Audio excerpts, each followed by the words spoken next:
안녕하세요. 옛이야기입니다. 옛 이야기의 사연을 여러분들에게 읽어드릴 DJ 유진입니다. 구독과 좋아요는 채널 운영에 큰 힘이 됩니다. 꼭 부탁드리며 오늘의 사연 바로 시작할게요. 저는 제 주변에서 말한 것처럼 온실 속의 화초처럼 살았어요. 예전에는 그런 말이 너무 싫었는데 제 인생을 돌이켜보면 틀린 말도 아닙니다. 어릴 때부터 제가 결정한 건 하나도 없고 작은 것 하나도 부모님이 원하는 걸 그대로 지켜왔죠. 학교, 친구, 대학 선택까지도 제 의지가 들어간 건 하나도 없었습니다. 결혼도 마찬가지였어요. 좋은 집안, 번듯한 학벌과 직업을 가진 지금의 남편을 만나게 된 게 바로 제 나이가 겨우 25이었습니다. 남편은 저보다 5살이 더 많았어요. 그렇게 우리는 15년 가까운 시간을 부부로 함께 보냈습니다. 다행히 큰 싸움도 한 번 없었고 우린 서로에게 목소리를 높여본 적도 없었어요. 단지 저희 부부 사이에 아이가 없다는 게 그나마 가장 큰 흠이라면 흠이겠죠. 하지만 이 부분 역시 시댁도 남편도 큰 문제로 삼지 않았어요. 아니, 오히려 그 반대였습니다. 애들은 시끄럽고 끔찍한 존재야. 뭐 어쩔 수 없이 생긴다면 나아서 최선을 다하겠지만 일부러 병원까지 가서 노력할 정도로 원하지 않아. 그리고 그건 우리 부모님도 동의하셨어. 그러니까 당신은 스트레스 받을 필요가 없어. 그냥 우리끼리 사는 게 난 더 좋아. 실제로도 시댁 누구 하나 저희 부부에게 아이 이야기를 꺼내지 않으셨습니다. 그렇게 저도 1살, 2살 먹으면서 아이는 포기하게 되었고요. 물론 저의 경우 아이를 키우고 싶다는 생각이 들지 않은 것은 아니었습니다. 예쁘고 귀여운 아이가 엄마, 엄마 하며 따르는 걸 볼 때 앙증맞고 작은 신발에서 뾱뾱뾱 하는 귀여운 소리가 날 때 오동통한 붉은 아기 뺨에서 나는 따뜻한 냄새를 맡았을 때 저도 아기를 낳고 싶다는 생각을 하기는 했죠. 하지만 제가 살아왔던 온실 속의 삶을 아이에게 물려주는 건 싫었습니다. 사실 저에게는 그다지 답답한 삶은 아니었어요. 너무 익숙해져서 아무렇지 않았죠. 하지만 알고는 있습니다. 이게 정상적인 삶은 아니라는 걸요. 결혼 생활에서 지켜야 할 건 딱 3가지가 있었어요. 첫째는 항상 청결할 것, 둘째는 음식은 항상 정갈할 것, 셋째는 몸가짐을 바로 할 것. 이 규칙만 지키면 결혼 생활은 순탄하게 흘러갔어요. 힘들지 않았는지 궁금해하시는 분들이 있겠죠? 근데 제 기준에서는 힘들지 않았어요. 집이 좀 넓긴 해도 도우미 아주머니도 2분이서 일을 해주시고 남편이 남의 손이 닿으면 끔찍해 하는 곳만 제가 관리를 했거든요. 요리도 마찬가지죠. 어린 시절부터 신부 수업을 받아온 터라 누구보다 잘하는 편입니다. 그리고 마지막 부분이 가장 쉬워요. 애초에 집 밖에 나가는 걸 좋아하지도 않고 나가서 할 수 있는 것도 없고요. 사교 모임도 나가는 걸 싫어하는데 어쩔 수 없을 때만 한 번씩 참석하는 편입니다. 이런 제 성격 탓에 남편이 신경 쓰는 건 오로지 자신의 공간의 청결뿐이었죠. 아, 이거 각도가 틀렸잖아. 여기를 닫기 전에 위치를 봐뒀다가 그대로 하면 되는 건데 그 정도도 못해? 알겠어요. 주의할게요. 남편은 극심한 결벽증과 편집증이 있어요. 덕분에 도우미 아주머니도 한 달을 못 버티는 경우가 허다했죠. 그래서 생각보다 제 손이 많이 가는 부분이 청소였고요. 남편은 작은 변화까지도 알아차릴 정도로 정리와 청소에 예민하게 굴었죠. 결혼하고 3년 동안은 아예 저도 손을 대지 못하게 했을 정도였습니다. 전 오랜 시간을 들여 남편이 원하는 부분을 완벽하게 맞추게 되었고 그 뒤로는 모두 제 손을 거치게 되었어요. 그래서 결혼 10주년이 되었을 때부터 남편은 청결 문제로도 더 이상 말을 꺼내지 않을 정도였습니다. 그런데 그런 남편이 어느 날부터 묘하게 달라졌죠. 각도가 벗어난 넥타이며 살짝 구겨진 셔츠, 흙이 묻은 구두굽, 텁텁한 담배 냄새까지. 솔직히 다른 사람들이라면 눈치채지 못할 작은 변화이기는 합니다. 그리고 그 정도라면 별거 아니라고 넘기겠죠. 하지만 15년 가까이 남편의 흐트러진 모습을 본 건 손에 꼽을 정도였습니다. 그중 하나가 남편의 아버지, 즉 제 시아버님이 돌아가셨을 때니 이 변화가 결코 작다고 볼 수는 없죠. 이미 남편과 함께 살다 보니 저도 모르게 그런 미세한 변화를 알아차리는 수준까지 오게 된 모양입니다. 여기에 또 다른 변화가 하나 더 있어요. 바로 휴대폰이에요. 시끄러운 걸 싫어하는 사람이라서 퇴근 후에는 항상 전화를 진동으로 바꿔놓는데 어느 순간부터 벨소리로 되어 있는 경우가 많았어요. 더구나 전화통화는 항상 용건만 간단히 하는 편인데 1시간이 넘도록 통화가 이어지는 날들이 많아졌죠. 그리고 화장실에 휴대폰을 들고 들어가는 횟수가 많은 것도 이상하긴 했습니다. 하지만 제 상상력은 회사에 무슨 일이 있나? 하는 정도였어요. 보통은 바람을 떠올릴 텐데 남편의 성격을 아는 사람이라면 절대로 바람을 피울 수 있는 사람이 아니라고 판단을 내렸을 겁니다. 하지만 그런 믿음을 비웃기라도 하듯 남편은 바람을 피우고 있었던 게 맞았죠. 제가 알게 된 건 지금으로부터 1년 전이었어요. 샤워를 하는 남편이 두고 간 휴대전화가 요란하게 울렸습니다. 물론 전 받지 않았죠. 하지만 뒤이어서 띵띵띵 하는 알림음이 연속적으로 들리더라고요. 그리고 무심결에 제가 휴대폰을 확인했을 때 헐벗은 여자가 해맑게 웃는 사진이 떴죠. 처음에는 눈을 의심했고 음란 광고 사이트인가 싶었어요. 그런데 대화 내용이 있더군요. 너무 사랑해. 나도 너무 보고 싶다. 집은 너무 숨이 막혀. 그럼 이혼하면 되잖아. 언제까지 이렇게 몰래 만나? 조만간 정리할 거야. 보채지 마. 온몸에서 피가 빠져나가는 느낌이 들었죠. 샤워기의 물소리가 뚝 꺼지자 저도 모르게 황급히 휴대폰을 제자리에 뒀어요. 그리고 아무렇지 않은 척 앉아있는데 어색하게 무릎 위에 올려놓은 제 손이 덜덜덜 떨리고 있는 겁니다. 어쩌지? 화를 내야 되나?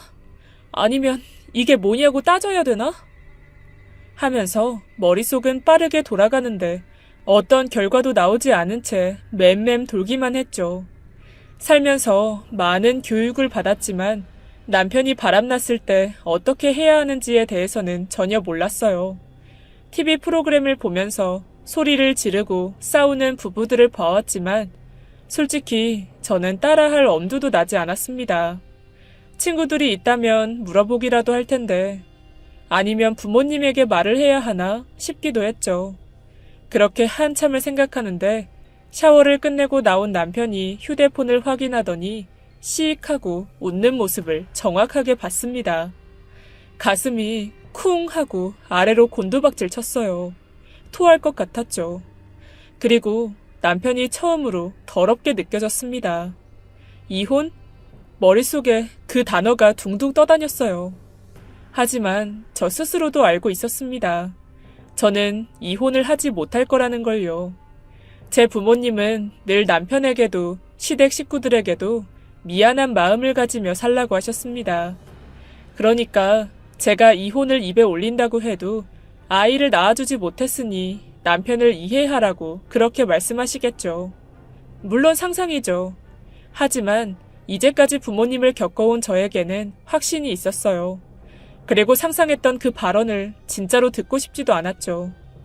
남편의 바람이 제 불임으로 정당화되는 게 싫었습니다. 제가 답답하게 느껴지는 분들이 많을 텐데요. 어쩔 수가 없습니다. 저는 이제까지 단 한 번도 혼자 뭔가를 해본 적도 살아본 적도 없었거든요. 바보 같죠? 저도 가끔 이런 제가 답답합니다. 하지만 결국 전 이혼은 할 수 없다. 그렇게 결론을 내렸죠. 그런데 그날 이후로 남편이 전화를 받으러 다른 방에 들어가는 걸 보고 또 화장실에 가면서도 휴대전화를 가지고 들어가는 걸 볼 때마다 가슴 안쪽이 찌르르 하더라고요. 애초에 사랑이 없는 결혼이었기에 괜찮다고 생각했었는데 아니었나 봅니다. 정말이지 제 속을 안쪽 구석부터 무언가가 갉아먹는 느낌이었어요. 어떤 날은 숨조차 쉬어지지 않고 또 어떤 날은 이유도 없이 눈물만 펑펑 났죠. 그렇게 하루하루 흘러가던 어느 날 가장 먼저 제 곁으로 다가온 건 도우미 아주머니였어요. 사모님, 안색이 너무 안 좋으세요. 바로 이 한마디였죠. 그분은 저희 집에서 가장 오래 일한 분이었는데 솔직히 이제까지 대화다운 대화는 몇 마디 섞어보지 못했어요. 이제까지 저희 집을 거쳐간 다른 분들보다 말수가 적은 분이었기에 더욱 그랬습니다. 늘 묵묵히 어딘가를 치우고 청소하는 모습만 봤었죠. 단 한 번도 쉬는 모습을 본 적이 없었던 분이 말없는 제 곁으로 와서 제 손을 꼭 잡아주며 병원에 가야 되는 거 아니냐고 하고 다시 물었을 때 저는 와르르 무너지는 느낌을 받았습니다. 그리고 주책 없이 눈물을 흘렸어요. 그분은 당황했지만 이내 고개를 끄덕이며 제 등을 연신 쓰다듬어 주셨죠. 그 손길이 얼마나 따뜻했는지 몰라요. 지금도 떠올리면 왈칵 눈물이 날 정도였습니다. 저는 저도 모르게 그분에게 남편이 바람을 피우는 걸 털어놨어요. 말을 이어가면서도 제 스스로가 얼마나 한심했는지 모릅니다. 이 나이를 먹고도 이런 이야기를 털어놓을 친구가 하나도 없구나. 아마도 이 이야기를 하면 다 알아차리겠지. 마치 제 치부를 열어 보이는 것과 다름없는 행동이라는 걸 모르지 않았죠. 그런데 어쩌겠어요. 제 슬픔이 이제 넘치고 넘쳐서 주체가 되지 않았는데 묵묵히 들어주시는 아주머니에게 저는 제가 이혼을 하고 싶지 않다는 것도 이혼을 하면 혼자 살아가기 무섭다는 이야기도 털어놨습니다. 이야기를 하는 내내 소문이 날까봐 두려운 마음이 들었지만 한편으로는 한결 가벼워지는 느낌이 들어서 입 밖으로 제 무거운 마음을 하나씩 다 꺼내놨어요. 사모님, 저는 배운 거 없는 일개 청소부인데 제가 확실히 아는 게 있어요. 그게 뭔데요? 이혼을 하던 하지 않든 바람을 피운 건 증거로 남겨놔야 한다는 거요. 증거요? 무슨 증거요? 이혼은 누가 책임이 있는지 없는지에 따라서 유책 배우자가 위자료를 주게 되어 있죠. 사모님이 돈이 문제가 아니라는 건 저도 알고 있지만요. 그래도 누가 책임을 져야 하는지는 확실히 해두면 좋잖아요. 책임. 순간 저는 그 말이 가슴속으로 확 들어왔어요. 아마도 남편이나 시댁은 제가 아이를 낳지 못했다는 걸로 걸고 넘어질 텐데 어쩐지 그거는 싫었습니다. 그럼 증거는 뭐가 있는데요? 휴대폰으로 알게 되셨다면서요. 그 사진이랑 문자도 다 찍어두시면 좋아요. 둘이 만나는 사진이 있으면 더 확실하다고 하는데. 우리는 몇 시간 동안 이야기를 했죠. 저는 혹시나 잊어버릴까봐 하나하나 수첩에 적었고요. 하지만 안타깝게도 다시 몰래 살펴본 남편의 휴대폰은 모든 게 삭제되어 있었죠. 그렇게 저는 증거를 찾기 위해서 다음 날부터 집을 나설 수밖에 없었습니다. 생각보다 길고 지루한 일이더군요. 누군가의 뒤를 따라가는 일이라는 게, 그리고 운전을 할 줄 몰라서 계속 택시를 잡는 것도 번거로웠죠. 계속 같은 택시를 타지 말라고 해서 내리고 타기를 반복했더니 놓치기도 일쑤였습니다. 그래서 저는 남편의 뒤를 밟은 지 이틀 만에 심부름센터라는 곳에 찾아갔어요. 차량 운전이요? 네, 그게 제가 운전을 못해서요. 여기가 뭐든 다 해준다고 해서. 아유, 그렇긴 한데 개인 차량 운전을 하시려면 차라리 운전기사를 고용하는 게 더 나을 것 같아서요. 잠깐이면 되거든요. 누군가를 좀 따라갈 거라서. 흥신소랑 여기를 착각하셨나봐요. 여긴 주로 배달하는 곳인데. 저는 순간 얼굴이 빨갛게 되었고 어떻게 해야 할지 몰라서 죄송하다며 연신 고개를 숙였습니다. 전 정말 두 곳이 같은 곳인 줄 알았거든요. 그리고 다급하게 가방을 들고 나가려는데 심부름센터 사장님이 저를 잡더군요. 저라도 괜찮으면 제가 할게요. 괜찮으세요? 저는 고개만 끄덕였어요. 정식으로 인사를 나눴는데 심부름센터를 운영하는 사장이었죠. 나이는 저보다 약간 어렸고 직원들보다는 일에 진심이라서 비밀 유지에는 자신이 가장 적합하다고 하더군요. 어쩐지 저도 신뢰가 가고 상상보다는 무섭게 생기지 않아서 속으로는 다행이다 싶었습니다. 돈은 중요하지 않았어요. 하지만 생각보다 큰 돈을 요구하지는 않더군요. 그 뒤부터 본격적으로 남편의 뒤를 밟게 되었습니다. 어디로 가고 언제 나와서 무엇을 먹는지까지 알아낼 정도였죠. 그리고 얼마 지나지 않아서 그 여자를 보게 되었습니다. 아주 짧은 시간, 어쩌면 몇 초도 되지 않았을 사진 속의 그 여자. 한동안은 도통 얼굴이 기억이 나지 않았는데 실제로 보니 정확히 떠오르더라고요. 남편과 팔짱을 끼고 너무나 밝은 얼굴로 웃고 있는 여자를 보았을 때 속이 울렁거렸습니다. 남편의 어깨 위로 그 여자의 얼굴이 겹쳐졌죠. 화장품이 자신의 옷에 닿는 것도 질색하던 사람이었는데 아마도 저에게만 해당한 모양이었나 봅니다. 저는 힘이 빠져서 울고 말았죠.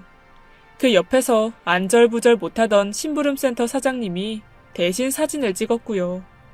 전 울음을 가까스로 멈추고 사진을 살폈어요. 사진 찍은 돈은 따로 드릴게요. 네? 진짜 미치겠네. 아줌마, 진짜 웃긴 거 알죠? 제가요? 죄송해요.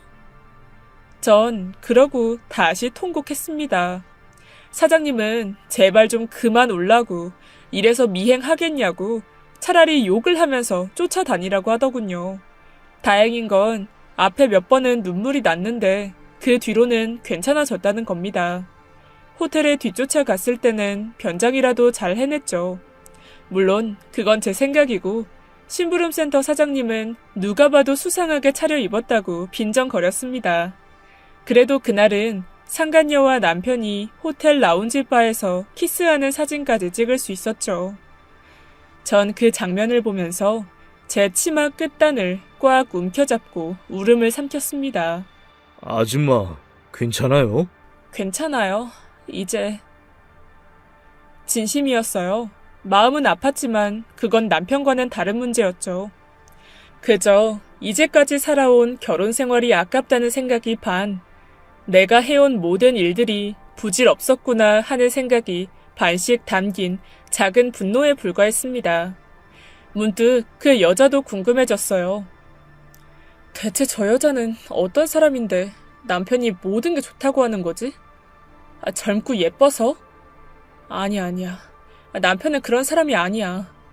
단순히 예쁘다고 좋아하는 게 아닐 거야. 그리고 심부름센터 사장님에게 그 여자를 쫓아다니는 걸 조금만 더 함께 해달라고 말했죠. 이상하게 생각할 줄 알았는데 생각보다 흔쾌히 알겠다고 하더군요. 모르긴 몰라도 심부름센터 사장님은 돈 때문이 아니라 제 반응이나 행동이 아주 재밌어서 그냥 함께 다니는 것 같았습니다. 장난인 건 알지만 한 번씩 기분 나쁠 때가 있을 정도로 저를 신기한 동물 보듯이 하곤 했죠. 운전도 못하는 게 이상하다. 떡볶이를 안 먹어본 게 이상하다. 컵라면도 먹어본 적이 없는 건 충격이다. 이러면서 놀라고 혼자 뭐가 좋은지 껄껄 웃으면서 제가 먹어보지 않은 음식을 잔뜩 사오곤 했습니다. 상간녀는 작은 회사에 격리를 하고 있었어요. 나이는 대략 30대 초중반? 그녀는 매일 7시 40분쯤에 출근길에 나서고 빠르면 5시, 늦으면 8시에 퇴근을 했는데요. 솔직히 이 부분이 의아했습니다. 남편의 능력이라면 충분히 그 여자가 여유롭게 살도록 해줄 텐데 어쩐 일인지 차도 없고 집 역시도 월 50씩 내고 있더라고요. 집은 경기도 일산 쪽의 한 오피스텔이었는데 맨 아래층은 편의점이 있고 외관으로 봐도 한 층에 대략 5가구 이상이 사는 것 같았습니다. 또 그 여자는 꼴초였어요. 잠복해 있는 1시간 동안 담배를 한 5개는 피러 내려왔어요. 남편의 옷에서 나던 담배 냄새에 이유를 알아낸 것이죠. 한참이나 그 여자가 내뱉는 담배 연기를 보는데 담배 그거 어때요? 하고 심부름센터 사장님에게 물었습니다. 그 사람은 말없이 저에게 본인의 담배 하나를 들려줬죠. 차에서요? 제가 묻자 그 사람은 어깨를 으쓱 하는 것으로 대답을 대신했어요. 그래, 뭐 어때? 나도 한번. 눈을 딱 감고 불을 붙였죠. 그런데 아무리 해도 불이 붙지 않더라고요. 한참을 씨름하는데 심부름센터 사장님이 빵 하고 웃음이 터졌습니다. 담배에 불도 못 붙이면서 무슨 담배를 피우냐고 입으로 공기를 빨아들이는 동시에 불을 붙여야 한다고요. 전 비웃음에도 꿋꿋하게 담배에 불을 붙이는 걸 성공했지만 캑캑거리면서 담배를 조수석 바닥에 떨어뜨렸고 심부름센터 사장님은 놀라서 제 자리까지 넘어와서 불을 껐죠. 너무 가까워서 잠깐 어색한 정적이 있었는데 결국 저희 둘 다 웃음을 터뜨렸습니다. 그렇게 한참을 웃다가 알았어요.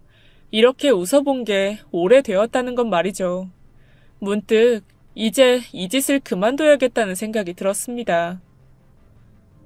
이제 그만하는 게 좋을 것 같아요. 그럼 이혼하는 건가? 아니요. 그건 잘 모르겠어요.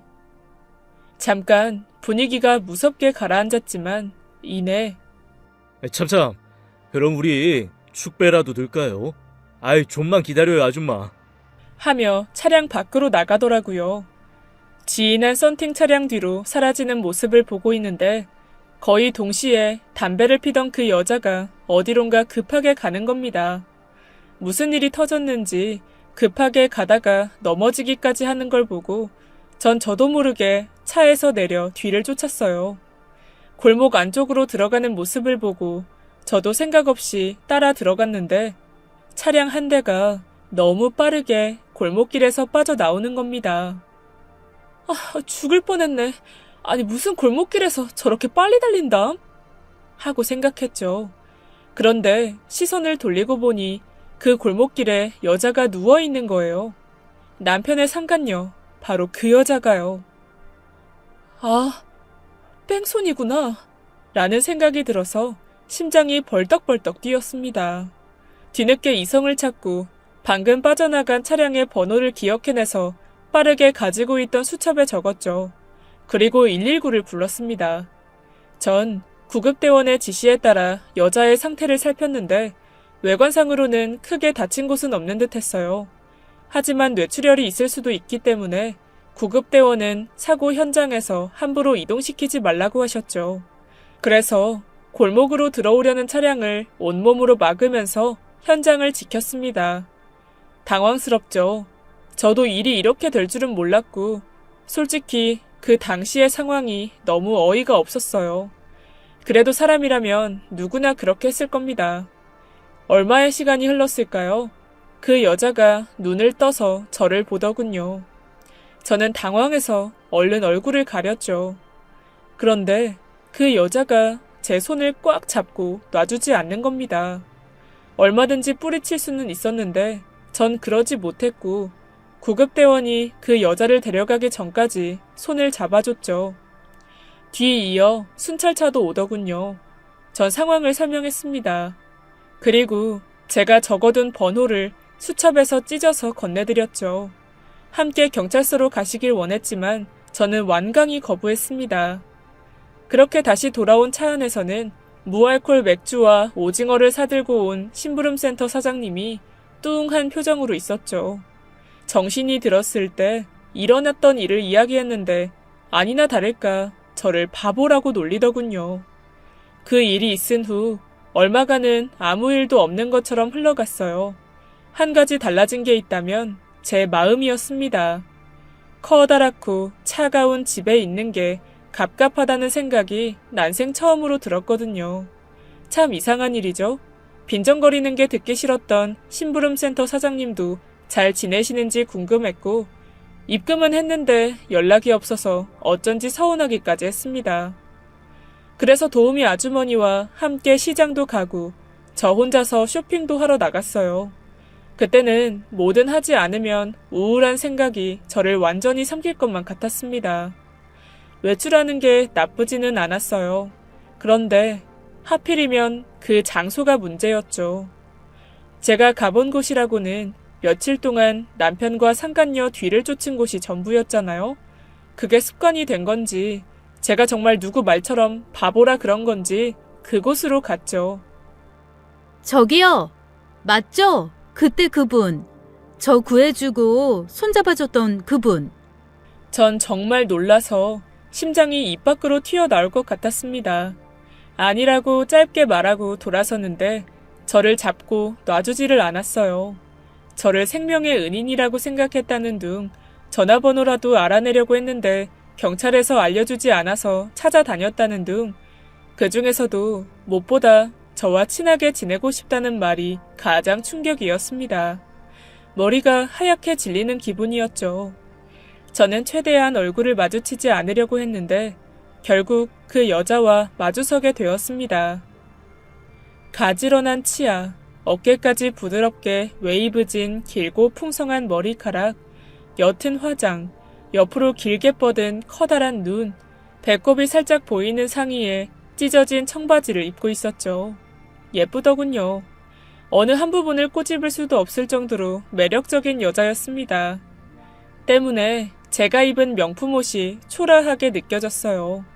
수수하게 무릎 밑으로 떨어지는 치마, 굽낮은 신발, 고급스러운 화장까지도 무색하게 만들었죠. 저를 모르는 듯 했습니다. 그걸 확신했을 때 저는 더 이상 얼굴을 숨기려고 하지 않았어요.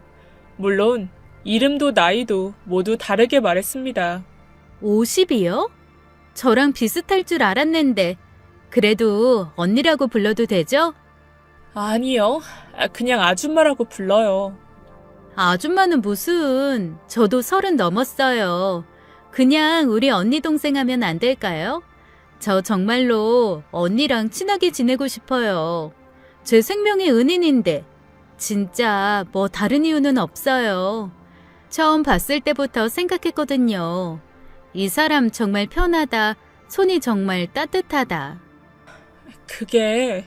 언니, 결혼은 하셨어요? 네. 어머, 전 아직이요. 그런데 조만간 할지도 몰라요. 순간 뱃속이 꿈틀하더군요. 결혼할 사람이 있어요? 나이가 좀 많긴 한데 절 사랑하는 게 느껴져요. 1시간 남짓 이야기를 나눴어요. 우습게도 제가 며칠 동안 뒤를 쫓아다니면서 알아낸 것보다 훨씬 많은 걸 알게 되었죠. 부모님이 일찍 돌아가셨다는 것, 남동생이 하나 있는데 사고를 치고 다닌다는 것, 그것 때문에 급하게 뛰어가다가 다쳤다는 것까지요. 하지만 제 남편에 대한 부분은 모르고 있었습니다. 유부남이라는 것을 알고 있었지만 재력이 어느 정도인지 무슨 일을 하는지도 정확히 알고 있지 않았죠. 짐작하건대 남편이 의도적으로 자신의 이야기를 하지 않았던 것 같습니다. 남편 이야기를 듣는 내내 속이 거북했지만 참았어요. 그리고 한 가지 방법이 떠올랐죠. 이렇게 아무것도 모르고 있을 때 둘 사이를 갈라놓는 게 좋다고 생각했어요. 만약 남편이 돈이 많다는 걸 알게 되면 절대로 헤어지지 않으려고 할 거야. 저는 거짓말로 제 모든 것을 바꿨습니다. 남편은 무역 일을 하는데 해외 출장을 갔고 아이들이 둘 있는데 유학을 간 상태라고 했죠. 그 거짓말 속에 저는 굉장히 행복한 사람이었습니다. 상간녀는 저를 부러워했어요. 자신이 바라는 여유로운 돈과 시간, 이상적인 모습이라고 했죠. 이에 저는 확신했습니다. 하루라도 빨리 남편과 둘 사이를 멀어지게 해야겠다고 말이죠. 그리고 전 그 여자와 친하게 지내기로 했습니다. 제가 시간이 자유로우니 뭐든지 그 기준에 맞춰줬어요. 쇼핑도 함께 했고 차도 마셨죠.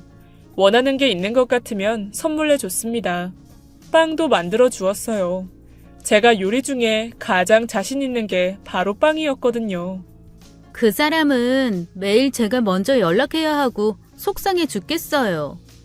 그럼 연락을 하지 마. 하지만 제가 적극적이라서 좋다고 했는걸요? 그래도 결국 남자들은 다 똑같아. 나중에 집착한다고 할걸? 그러지 말고 꽃집 차리고 싶다고 했잖아. 플로리스트? 그걸 배워보는 건 어때? 여유도 없고 동생 사고 친 것도 수습해야 하는데 아직은 못해요. 내가 해줄게. 선물로. 대신 빠지지 말고 수업 듣는 조건이야. 하루라도 빠지면 돈 도로 돌려받을 거야. 꽃은 꽃인데 언니 빵 왜 이렇게 맛있어?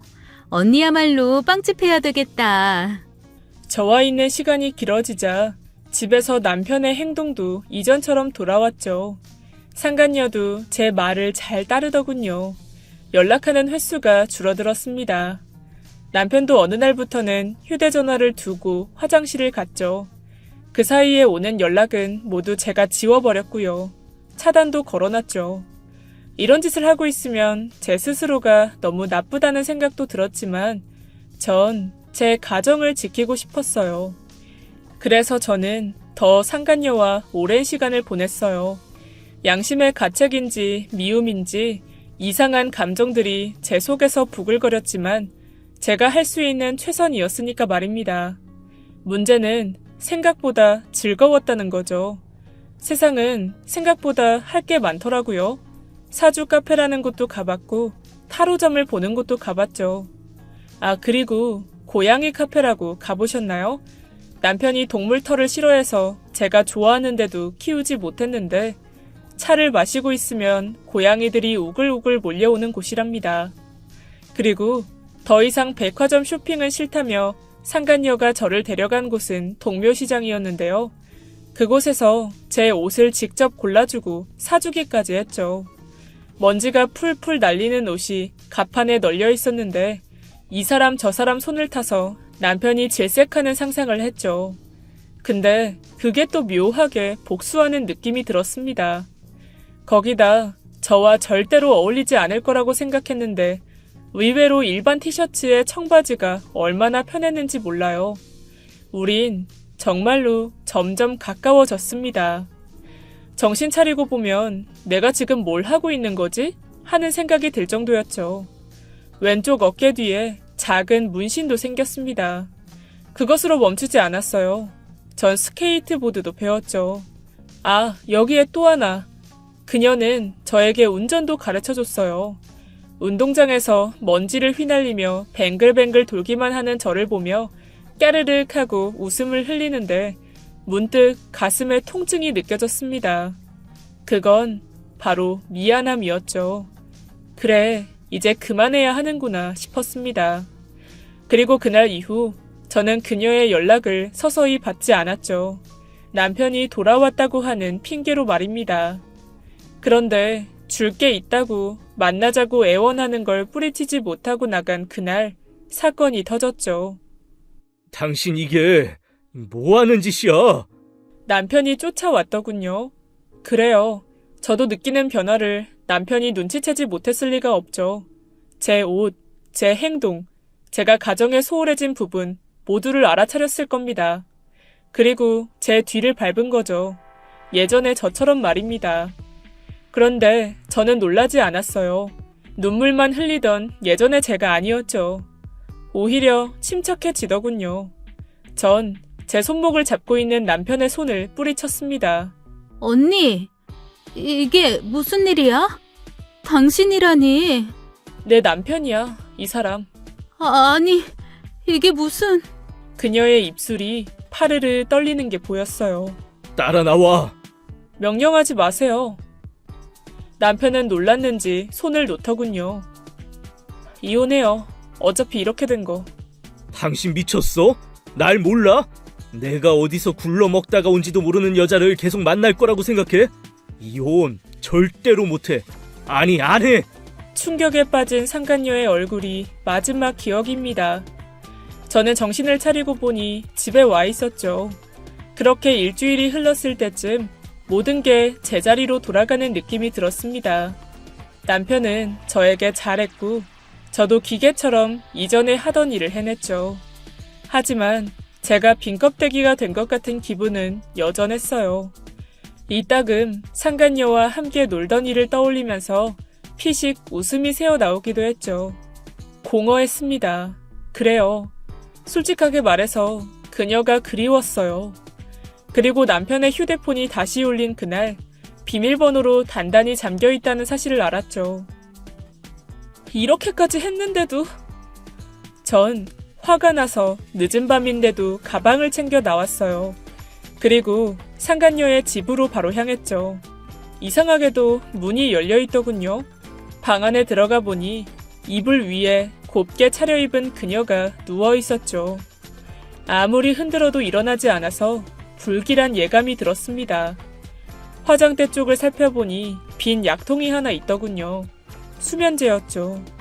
다급하게 119를 불렀고 응급실로 실려가 위세척을 해야 했습니다. 다행히 큰 이상이 없을 거라는 말과 함께 다리에 힘이 풀렸어요. 전 그녀의 휴대폰을 들여다봤습니다. 보호자에게 연락을 해야 한다는 생각도 했지만 솔직히 궁금하기도 했거든요. 문자 내역에 제 남편은 없었어요. 아니, 오히려 차단이 되어 있었죠. 사진첩에는 온통 저와 찍은 사진뿐이었고 문자는 돈 이야기밖에 없는 동생과 은행에서 온 빚 독촉, 카드사에서 연체 문자만 가득하더군요. 고단했습니다. 그걸 하나하나 읽으면서도 그녀가 뭘 느꼈을지 짐작이 되었죠. 일단은 남동생에게 연락을 했고 놀라서 달려왔더군요.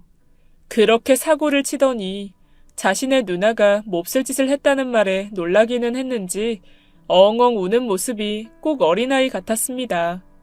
그 뒤에 저를 보기 싫다고 하는 상간녀에 병간호를 했어요. 저에게 물건도 던지고 욕도 하곤 했지만 상관없었습니다. 가! 제발 가라고! 내 눈앞에서 사라지라고! 태어날 때까지만 있을게. 왜 그러는 건데? 나한테 왜? 나도 몰라. 나 그냥 몰라. 언니가 자꾸 그러면 내가 미안해지잖아. 언니가 내 눈앞에 있으면 내가 했던 말, 내가 언니 남편이랑 했던 말 자꾸 떠오른단 말이야. 내가 나쁜 년인 게. 그녀는 결국 제 앞에서 펑펑 울음을 터뜨렸습니다. 저도 눈물이 났죠. 미안함, 죄책감들이 뒤섞여서 눈물이 되어 떨어지는 느낌이 들었습니다. 그리고 그녀가 퇴원하는 날 저는 이혼을 결심했어요. 이유는 단순했습니다. 더 이상 그 큰 집에 들어가기 싫었거든요. 언니, 나 좋은 생각이 있어. 저희는 집으로 몰래 들어갔습니다. 남편이 없는 시간이기에 상관은 없는데 못된 짓을 하려니까 양심에 찔리더라고요. 그런데 올 시간이 아니었던 도우미 아주머니 두 분이 계시는 겁니다. 전 너무 놀랐죠. 이유를 물어보니 오래 일하셨던 아주머니 말고 새로 온 분이 그만두겠다고 상의를 하러 온 거였습니다. 아무래도 남편의 기준을 맞추려니 스트레스를 받았던 것 같아요. 그래서 전 일단 있는 돈을 털어주고 수고하셨다고 집에 보냈죠. 사모님, 그럼 한 명 더 뽑아야 할까요? 제가 아는 사람이 있는데. 아니요, 그럴 필요 없어요. 저 이혼할 거거든요. 그리고 전 계획을 말해줬죠. 묵묵히 듣던 아주머니는 함께 온 여자가 상간녀라는 사실에 눈을 번득이며 그녀의 등짝을 한 대 때리고는 저도 그만둘래요. 사모님 안 계시면 이 집은 절대 관리 못해요. 하더군요. 그리고 저희는 시작했습니다. 남편의 서재가 첫 번째 목표였죠. 목장갑을 비장하게 끼고 들어가서 모든 물건의 위치를 바꿨죠.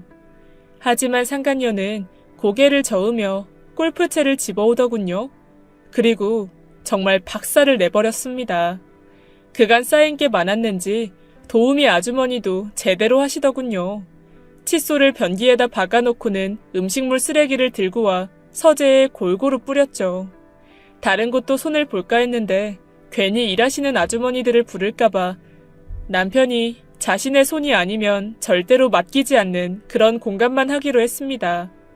그 뒤에 침실에서 베개 싸움을 한참을 하는데 깃털이 휘날렸어요. 스트레스가 확 풀리는 느낌이 들었습니다. 제가 정확히 본 건 아니지만 아마 그날 남편은 뒤로 넘어갔을 겁니다. 아주 높은 목소리로 비명을 질렀을지도 몰라요. 혼자 그걸 치우고 닦으면서 몇 번이나 몸서리를 쳤을까 떠올리면 통쾌합니다. 하지만 의외로 그걸 보고도 이혼은 하지 않겠다고 남편이 버텼죠. 심지어는 소송까지 불사하겠다고 했고 일이 길어질 줄 알았어요. 얼마 뒤 이혼 소식을 들은 저희 부모님이 저희 집에 찾아왔습니다. 화가 잔뜩 난 얼굴로 걸어오시는데 아차 싶더군요. 솔직히 저에게 그것도 참지 못하냐고 한 소리를 할 줄 알았는데 의외로 어머니가 남편의 뺨을 때려 주었습니다. 너 따위가 감히 내 딸을 두고 바람을 펴? 내가 결혼시킬 때 말했지. 바람은 절대로 안 된다고. 당장 이혼해. 하지만 장모님, 저 사람 없으면 안 됩니다. 아버님 말려주세요. 내가 널 이 자리에서 죽이지 않은 것만으로도 다행으로 알아. 내가 다 알아봤다. 이 자네 오래전에 정관 수술했다며. 그래 놓고 애가 없어도 행복해? 불임도 상관없어. 잘도 그런 소리를 짓거려. 내가 그것 때문에 우리 애 시집 보내고도 죄인처럼 살았는데 내가 그걸 일찍 알았으면 바람이고 뭐고 진즉에 이혼시켰어. 혼외 자식 생겨서 재산 문제 생길까봐 묶어두고 감히 내 딸한테 불임. 쓰레기 같은 새끼. 남편은 제 아버지에게 주먹으로 맞았어요. 그리고 두 분은 저를 안아주셨죠. 고생했다고, 몰라서 미안했다고 하시면서요. 눈물이 울컥 나왔습니다. 양가의 집안에서 나서주신 덕분에 이혼은 협의 이혼으로 마무리됐고 다시 집으로 들어오라는 부모님의 말은 따르지 않았어요. 이제 저도 아닌 건 아니라고 말을 할 수 있게 되었습니다. 잔잔하게 흐르던 제 삶에 있어 가장 큰 변화가 있었다면 그거였던 것 같아요. 싫다, 아니다, 내가 알아서 하겠다. 그렇게 전 막대한 위자료로 상가 건물을 나란히 두 채 샀습니다. 1층에 각각 꽃집 그리고 빵집을 열었죠. 그게 벌써 몇 개월 전 일이네요. 바로 얼마 전에 제 건물 맨 위층에 심부름센터가 들어왔어요. 매번 아줌마, 나 배고파. 아니, 건물주님, 이거 가져간다. 하면서 빵이나 집어가는 얄미운 놈이지만 어제는 계산대 위에 장미꽃을 놓고 갔더군요. 지금 와서 생각해보면 이게 얼마나 웃긴 일인지 모릅니다. 도우미로 일했던 아주머니는 저와 함께 빵집을 운영하고 있고 바로 옆집에는 제 남편과 바람을 피우던 상간녀가 꽃집을, 그리고 저와 함께 남편의 뒤를 쫓던 심부름센터 사장까지 같은 건물에 있으니 말입니다. 그리고 매번 사고만 치는 남동생은 심부름센터 사장님 밑으로 들어갔어요. 저는 요즘 하루하루가 행복하고 감사해요. 끝으로 제 긴 이야기를 들어주신 여러분, 작고 사소한 인연도 소중히 하시길 바랍니다. 지금까지 예디약이었습니다. 끝까지 함께 해주신 여러분 진심으로 감사드리며 저는 내일 이 시간 다시 돌아올게요. 감사합니다.